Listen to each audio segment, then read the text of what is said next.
اول سال نو رو تصور کن، پر از امیدی، پر از انگیزه‌ای. با خودت میگی امسال دیگه همون سالیه که منتظرش بودم. میری باشگاه ثبت نام میکنی، لباسای ورزشی نو میخری، شاید حتی یه دفترچه خوشگلم برای نوشتن هدفات تهیه میکنی. هفته اول عالیه، پر از انرژی. هفته دوم خب هنوزم بد نیست و داری پیش میری. هفته سوم یه روز کاری سخت برات پیش میاد و میگی امروز باشگاه و بیخیال، از فردا ادامش میدم. هفته چهارم دیگه اون لباسای ورزشی نو ته کمد دارن خاک میخورن. تا اواسط اردیبهشتم تنها چیزی که از اون همه هیجان باقی مونده یه حس عذاب وجدان و شکست خالص.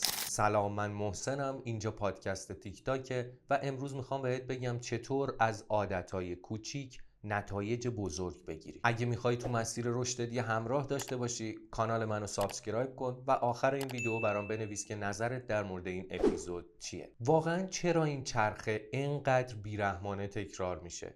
چرا با اینکه ما کلی آرزوی بزرگ داریم ولی زمان عمل که میرسه حتی تو کوچیکترین کارهای روزمره‌مون شکست میخوریم؟ خبر خوب اینه که این ماجرا به خاطر سهلنگاری یا تنبلی خود ما نیست. این یه مشکل روی استراتژیه. ما یاد گرفتیم که برای رسیدن به نتایج بزرگ باید بریم کارهای انقلابی و ابرقهرمانانه بکنیم. فکر میکنیم که باید بریم و یه شبه زندگیمون رو زیر و رو کنیم. اما امروز میخوایم به کمک راهنمای خودمون، جیمز کلیر، نویسنده کتاب بی‌نظیر عادتهای اتمی، برای همیشه رو ماجرای قهرمانبازی توی زندگی واقعی یه مهر باطل بزنیم. برای اینکه از قدرت تغییرات کوچیک بیشتر سر در بیاریم، میرم سراغ مثال کتاب عادتهای اتمی جیمز کلیر. تیم دوچرخه سواری بریتانیا برای 100 سال یه تیم معمولی و بازنده بود. تو اون بازه 100 ساله این تیم فقط یه دونه مدال طلای المپیک داشت. اما تو سال 2003 سرمربی این تیم عوض شد و دیو بریلسفورد اومد و شد سرمربی تیم دوچرخه سواری بریتانیا. اون مثل مربیای قبل از خودش تو اون تاریخ 100 ساله اصلا ایدهاش انقلابی نبود. اون یه استراتژی با خودش آورده بود که بهش میگفت تجمیع سودهای حاشیه‌ای. این یعنی بهبود 1% تو تمام چیزایی که آدم به ذهنش میرسه، از دوشک و بالش دوچرخه سوارا گرفته تا ژل ماساژشون تا آموزش بهشون که حتی دست و روشون رو چجوری بشورن که آلوده به میکروب باقی نمونه. اونا حتی اومدن رنگ داخل کامیون حمل و نقل دوچرخه ها رو سفیدش کردن. حالا چرا؟ میخواستن اون گرد و خاکی که میشینه روی دوچرخه ها رو دقیق ببینن و تأثیرش رو بسنجن روی نتیجه هایی که دارن دوچرخه سواراشون میگیرن. اولش هر کی این تغییرات رو میدید، این تغییرات کوچیک کوچیکو، به این تیم و به اون سرمربی و به همشون میخندید. اما کم کم نتایج خودشونو نشون دادن. تیم دوچرخه سواری بریتانیا تو المپیک 2012 لندن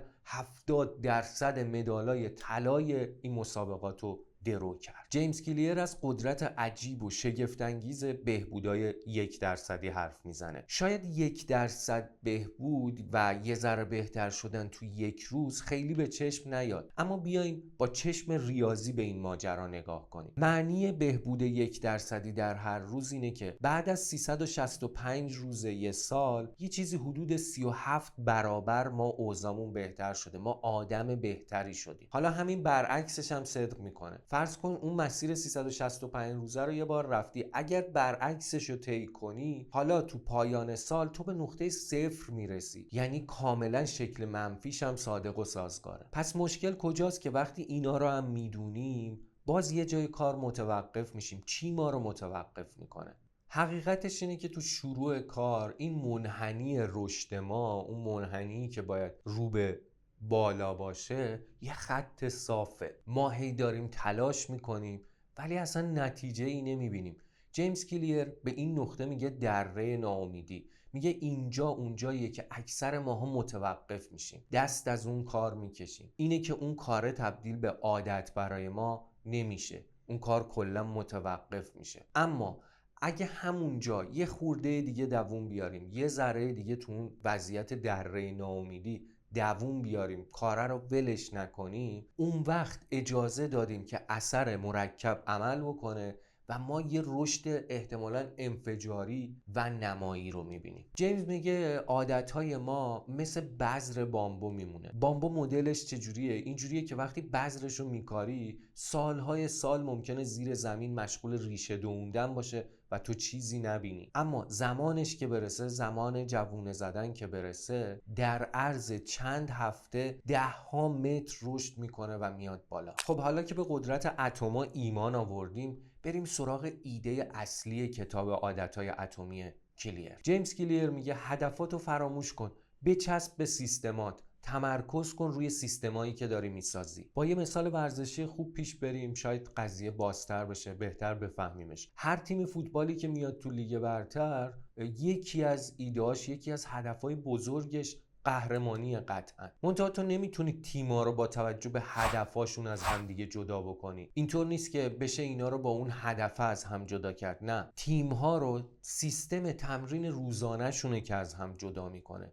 اون رژیم غذاییشونه که از هم جدا میکنه. اون استراتژی سرمربی، اون فرهنگ تیمیه که میگه این تیم بهتره و اون تیم نه. میشه گفت این تیم ممکنه به نتیجه برسه و اون تیم نه. ما روی جدول نهایی این لیگ و نتیجه‌هاش که کنترلی نداریم، اما رو سیستم تمرین روزانه‌مون کاملا میتونیم کنترل رو بگیریم دستمون. برای درک بهتر این موضوع، جیمز کلیر لایه‌های تغییر رفتار رو مثل لایه‌های پیاز میدونه. اون میگه لایه بیرونی نتیجه‌های تو هن یا outcomes تو هن، مثل نوشتن یک کتاب یا کم کردن وزنت. لایه وسطی فرایندها یا پروسسز توه، اون عادت‌ها و سیستمایی که داری میسازی، مثلا اون باشگاه رفتن روزانه یا اون نوشتن یه پاراگراف در روز، 20 دقیقه تمرین نوشتن کردن. و اما هسته این پیازه، عمیق‌ترین لایه اون یعنی هویت یا آیدنتیتی توه. هویت یعنی باورامون، یعنی نگاهمون به جهان، نگاهمون به خودمون و اینجور چیزا. اکثر ماها وقتی میخوایم یه تغییر رفتاری بدیم،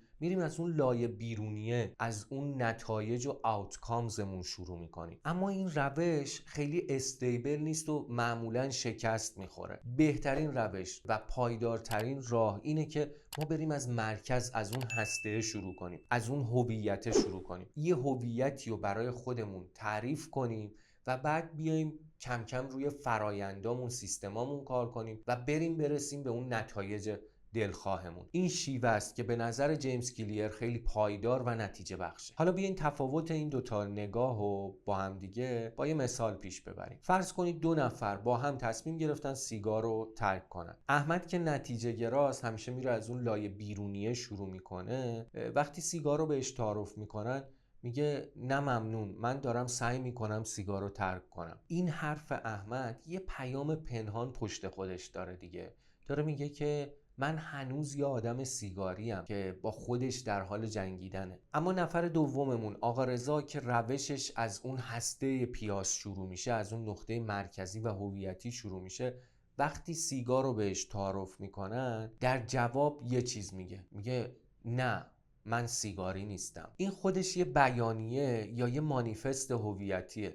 وقتی تو روی هویت خودت متمرکزی، دیگه اصلا بحث اجبار و باید و نباید میره کنار. پس اگه میخوای از مغز پیازه شروع کنی، اولین سوال تو قطعا این نیست که من قراره چی به دست بیارم. نه، اولین سوال اینه که من قراره چی آدمی باشم، من قراره چی جور آدمی باشم. قراره من یه موزیسین باشم یا قراره یه فروشنده خیلی حرفه‌ای بشم؟ اول میرم هویتم رو تعیین میکنم، بعد با هر کار کوچیکی که انجام میدم انگار دارم یه رأی میدم به اون هویته. اگر یک پاراگراف در روز مینویسم، دارم به اون هویت نویسنده بودنه برای خودم رأی میدم. اگه هر روز میرم و بهترین شرکت‌های دنیا رو در مورد فروش چکشون میکنم، دارم در واقع یه تیک میذارم کنار فروشنده خوب بودنم، هویت فروشنده خوب بودن رو برای خودم انتخاب میکنم. خب حالا که فونداسیون ذهنیمون رو نسبت به ماجرای عادتهای اتمی قویش کردیم، بیایم با هم بریم سراغ جعبه ابزار فوق‌العاده عملی جیمز کلیر. اون میگه هر عادتی از 4 تا مرحله تشکیل شده. مرحله اول نشانه، مرحله دوم اشتیاق، مرحله سوم پاسخ و 4می پاداش. صبح اول صبح از خواب پا میشی، بوی قهوه میخوره به دماغت، این نشونه است دلت میخواد زودتر هوشیار بشی، مغزت زودتر روشن بشه، راه بیفته و این میشه اشتیاق. مرحله سوم یا پاسخ اونجاییه که میری برای خودت قهوه دم میکنی و اونو میخوری. مرحله چهارم میشه پاداش. چه اتفاقی میفته تو مرحله پاداش؟ اون هوشیاری که دنبالش بودی، اون راه افتادن مغز، رو ریتم افتادن سریعتر مغز برات اتفاق میفته و تو پاداش اون عمل کرد یا عادت رو داری میگیری. حالا جیمز کلیر اینجا میاد میگه که برای ساختن یه عادت خوب ما باید بتونیم که این 4 تا مرحله رو به نفع خودمون هکشون بکنیم. در واقع بیایم یه کاری بکنیم که دلمون بخواد یه چیزی و یه کاری رو تبدیل به یه عادت همیشگی کنیم برای خودمون. قانون اول میگه آشکارش کن. حالا این یعنی چی؟ کلیر میگه ما بنده و برده محیط اطرافمون هستیم. پس به جای اینکه بیایم با اراده خودمون مدام بجنگیم، اون محیط رو به نفع خودمون بچینیم. یعنی چی؟ یعنی مثلا من دوست دارم موزیسین بشم در آینده، سازی که دوست دارم مثلا گیتار رو بذارم توی اتاقم جلوی چشمم. دوست دارم در آینده یه ورزشکار، یه بدنساز حرفه‌ای باشم، وسایل ورزشیمو بیارم و بچینم توی اتاق جلوی چشمم که مدام ببینمش. میشه برای ترک عادتهای بد این فرموله رو دقیقاً برعکسش کرد. یعنی بیای بگی پنهانش کن. مثلا داری ساعتها وقت تو توی اینستاگرام، توی این موبایل، توی اینستاگرام تلف میکنی. به جای اینکه بیای هر بار با خودت بجنگی، با اراده خودت بجنگی، با خودت سرشاخشی، بیا این اپلیکیشن اینستاگرام رو از صفحه اصلی گوشیت،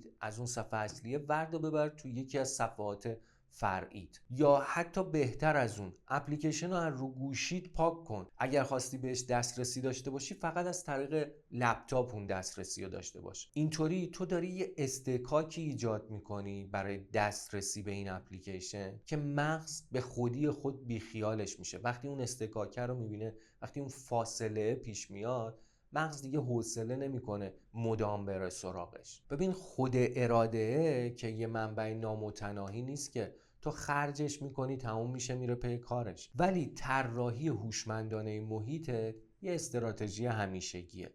با خیال راحت میتونی اون کار رو مدام تکرارش کنی، یه عادت خوب بسازی. قانون دوم کلیر میگه جذابش کن. مغز ما به خودی خود سمت کارهایی میره که یه پاداشی، یه لذتی پشتش باشه، یا حداقل قول اون پاداش و لذت رو مغز بتونه شناسایی کنه. خودمونی بگم باید یه کاری کنیم که انجام کارهای سخت به نظر جذاب برسه. حالا این جذاب کردن یکی از بهترین راهکاراش چی میتونه باشه؟ ببینیم ما آدما احساس تعلق داریم، تعلق به گروهی که میتونیم خودمون رو توش تعریف کنیم. بهترین کار اینه که اون عادتی که داری برای خودت تعریف میکنی و میسازیش، بیای ببریش تو گروهایی که اون عادت رو درکی ازش دارن. مثلا چی؟ مثلا تو به ورزش علاقه داری، میری عضو یه گروه کوهنوردی میشی. ببین وقتی یه همچین گروهایی انتخاب میکنی که اون عادت تو رو یه چیز نرمالی میدونن، خیلی قضیه فرق میکنه. تو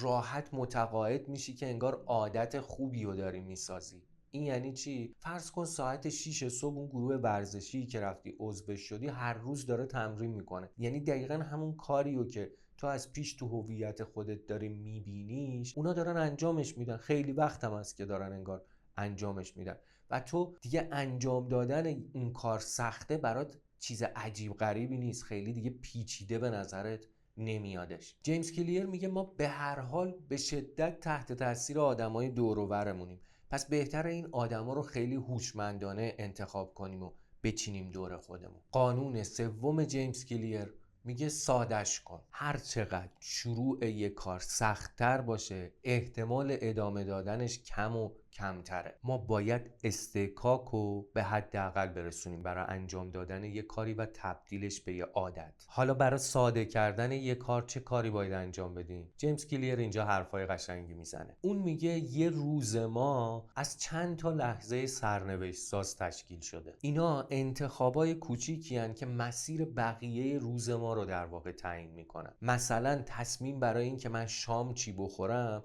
ساعت 7 و 8 شب گرفته نمیشه وقتی خسته و کوفته و گرسنه ایم. نه، این تصمیم تو روز تعطیلی مثل جمعه که رفته بودی خرید گرفته شده. اگر مواد اولیه، غذاهای سالمی تهیه کرده باشی، تو عادت سالمی رو برای خودت داری میسازی و اگه نه احتمالاً برای شام زنگ میزنی یه فست فود سفارش میدی. جیمز میگه رو بهینه سازی همین لحظات سرنوشت ساز تمرکز کن، بقیه روزت خود به خود میره میفته تو مسیر درستش. و قانون چهارم میگه لذت بخشش کن. مغز ما برای بقا طوری طراحی شده که دنبال پاداشای فوریه. ما باید یه لذت فوری به عادتهای خوبمون اضافه بکنیم، یعنی به خودمون جایزه بدیم. برای ترک عادتهای بدم اینجا باز میتونیم این ماجرا رو برعکسش کنیم، یعنی به جای اینکه بگیم لذت بخشش کن، بیایم بگیم زجرآورش کن. یعنی حاضر باشیم یه جریمه یا یه هزینه فوری بابت انجام ندادن کار خوب یا انجام دادن کار بد پرداخت بکنید. کلیر اینجا میگه یکی از بهترین تکنیک‌ها داشتن اکانتیبیلیتی پارتنر یا شریک پاسخگوییه که تو بری و باهاش یه قرارداد عادت یا هابیت کانترکت ببندی. حالا این یعنی چی؟ فرض بکن تو داری میری باشگاه بدنسازی، مثلا 3 روز تو هفته رو تعیین کردی، یک شنبه مثلا 3 شنبه و 5 شنبه رو که بری. حالا اگه یک روز از هفته رو نرفتی، قبلش بیا و یه کاری کرده باش، یه قراردادی آماده بکن با یکی از بهترین دوستات، مثلا کسی که نتونی جلوش بزنی زیر همه چی. یه قرارداد آماده بکن، اونجا بنویس که اگر از مثلا 3 روز هفته حتی یه روزشو نرفتم باشگاه، حاضرم که مثلا روزای شنبه بابت اون یک روز به تو شام بدم. مثلا اون قرارداد رو بنویسین، با هم امضا بکنین و نتایجش جذاب میشه. اگر تو آدمی بودی که نتونه یه عادت بسازه تو هفته برای 3 روز، که خوشا به حال اون دوست تو شنبه های رویاییش، و اگر تونستی این کارو بکنی، اون قرارداد این کارو برات کرده که تو رو مجاب کرده، باعث شده که وایستی پای کار باشگاه رفتنت و این میشه یکی از عادتهای خوب زندگیت برای آیندت. وقتی تو یه قرارداد عادت با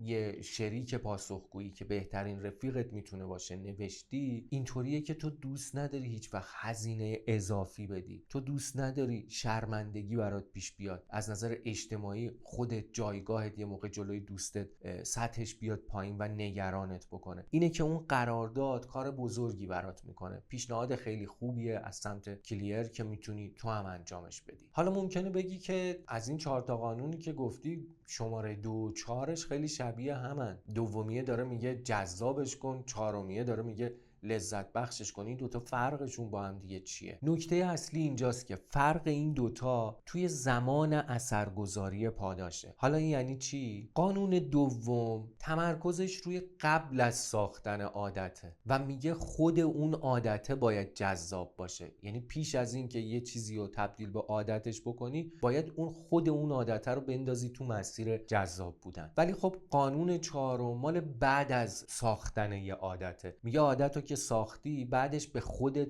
یه پاداش جذاب بده، یه پاداش خوب برای خودت در نظر بگیر. پس امروز با هم دیگه فهمیدیم که موفقیت نتیجه یه تصمیم قهرمانانه تو یه لحظه نیست، اون محصول هزاران تصمیم کوچیک و اتمی تو لحظه های عادی زندگیه. این یعنی انتخاب پله به جای آسانسور، انتخاب یه لیوان آب به جای نوشابه، انتخاب 4 صفحه کتاب به جای اینستاگرام و تلگرام. هر کدوم از اینا یه رأی به هویتیه که میخوای اونو برای خودت بسازی. تیک تاک یه تیکه سبز کنار هدفات، دنبالش کن.